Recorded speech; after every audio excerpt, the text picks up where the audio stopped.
Chapter 3. How they toiled and sweated to get the hay in. But their efforts were rewarded, for the harvest was an even bigger success than they had hoped. Sometimes the work was hard, the implements had been designed for human beings and not for animals, and it was a great drawback that no animal was able to use any tool that involved standing on his hind legs. But the pigs were so clever that they could think of a way around every difficulty. As for the horses, they knew every inch of the field, and in fact understood the business of mowing and raking far better than Jones and his men had ever done. The pigs did not actually work, but directed and supervised the others. With their superior knowledge, it was natural that they should assume the leadership. Boxer and Clover would harness themselves to the cutter or the horse rake, no bits or reins were needed in these days, of course, and tramp steadily round and round the field with a pig walking behind and calling out, "Gee up, comrade!" or "Woe back, comrade!" as the case might be. And every animal down to the humblest worked at turning the hay and gathering it. Even the ducks and hens toiled to and fro all day in the sun, carrying tiny wisps of hay in their beaks. In the end they finished the harvest in 2 days less time than it had usually taken Jones and his men. Moreover, it was the biggest harvest that the farm had ever seen. There was no wastage whatever, the hens and ducks with their sharp eyes had gathered up the very last stalk. And not an animal on the farm had stolen so much as a mouthful. All through that summer the work of the farm went like clockwork. The animals were happy as they had never conceived it possible to be. Every mouthful of food was an acute positive pleasure, now that it was truly their own food, produced by themselves and for themselves, not doled out to them by a grudging master. With the worthless parasitical human beings gone, there was more for everyone to eat. There was more leisure too, inexperienced though the animals were. They met with many difficulties. For instance, later in the year, when they harvested the corn, they had to tread it out in the ancient style and blow away the chaff with their breath, since the farm possessed no threshing machine, but the pigs with their cleverness and Boxer with his tremendous muscles always pulled them through. Boxer was the admiration of everybody. He had been a hard worker even in Jones's time, but now he seemed more like 3 horses than 1. There were days when the entire work of the farm seemed to rest on his mighty shoulders. From morning to night he was pushing and pulling, always at the spot where the work was hardest. He had made an arrangement with one of the cockerels to call him in the mornings half an hour earlier than anyone else, and would put in some volunteer labor at whatever seemed to be most needed, before the regular day's work began. His answer to every problem, every setback, was "I will work harder," which he had adopted as his personal motto. But everyone worked according to his capacity. The hens and ducks, for instance, saved 5 bushels of corn at the harvest by gathering up the stray grains. Nobody stole, nobody grumbled over his rations. The quarreling and biting and jealousy which had been normal features of life in the old days had almost disappeared. Nobody shirked, or almost nobody. Molly, it was true, was not good at getting up in the mornings, and had a way of leaving work early on the ground that there was a stone in her hoof. And the behavior of the cat was somewhat peculiar. It was soon noticed that when there was work to be done the cat could never be found. She would vanish for hours on end, and then reappear at meal times, or in the evening after work was over, as though nothing had happened. But she always made such excellent excuses, and purred so affectionately, that it was impossible not to believe in her good intentions. Old Benjamin, the donkey, seemed quite unchanged since the rebellion. He did his work in the same slow obstinate way as he had done it in Jones's time, never shirking and never volunteering for extra work either. About the rebellion and its results he would express no opinion. When asked whether he was not happier now that Jones was gone, he would say only donkeys live a long time. None of you has ever seen a dead donkey, and the others had to be content with this cryptic answer. On Sundays there was no work. Breakfast was an hour later than usual, and after breakfast there was a ceremony which was observed every week without fail. First came the hoisting of the flag. Snowball had found in the harness room an old green tablecloth of Mrs. Jones's and had painted on it a hoof and a horn in white. This was run up the flagstaff in the farmhouse garden every Sunday morning. The flag was green, Snowball explained, to represent the green fields of England, while the hoof and horn signified the future republic of the animals which would arise when the human race had been finally overthrown. After the hoisting of the flag all the animals trooped into the big barn for a general assembly which was known as the meeting. Here the work of the coming week was planned out and resolutions were put forward and debated. It was always the pigs who put forward the resolutions. The other animals understood how to vote, but could never think of any resolutions of their own. Snowball and Napoleon were by far the most active in the debates. But it was noticed that these two were never in agreement. Whatever suggestion either of them made, the other could be counted on to oppose it. Even when it was resolved, a thing no one could object to in itself, to set aside the small paddock behind the orchard as a home of rest for animals who were past work, there was a stormy debate over the correct retiring age for each class of animal. The meeting always ended with the singing of Beasts of England, and the afternoon was given up to recreation.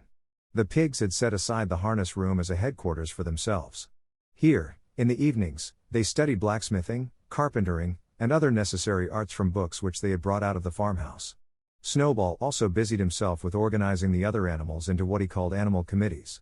He was indefatigable at this. He formed the Egg Production Committee for the hens, the Clean Tails League for the cows, the Wild Comrades Re-Education Committee. The object of this was to tame the rats and rabbits, the Whiter Wool Movement for the sheep, and various others, besides instituting classes in reading and writing. On the whole, these projects were a failure. The attempt to tame the wild creatures, for instance, broke down almost immediately.